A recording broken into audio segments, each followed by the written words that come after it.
Hello, I'm Scott, and I am your instructor through our journey understanding the sociology of leadership. So for today, we're going to wonder, why do sociologists study leadership and how do they do it?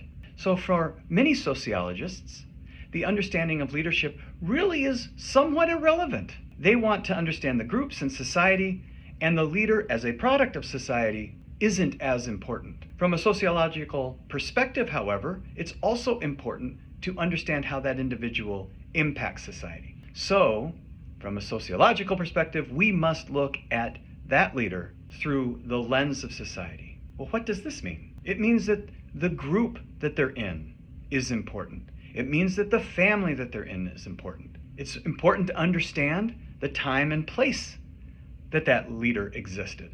It's important to understand who follows that leader. And for that matter, does that leader have an impact on society? Now, this can be viewed through what we call microsociology or macrosociology. Microsociology examines the small group interactions to see how they impact larger institutions in society. The macro-sociological perspective examines large social structures to determine how they impact groups and individuals.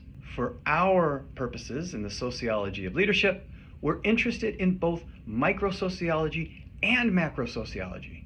How do those small group interactions identify, impact leadership?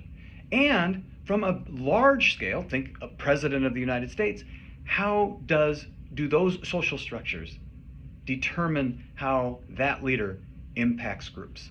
So, in our journey of the sociology of leadership, we will have an opportunity to really think of leadership as it has to do with minorities, women, LGBTQ+, people with disabilities, the elderly, and the list goes on and on. So that is how and why sociologists study leadership. Thank you.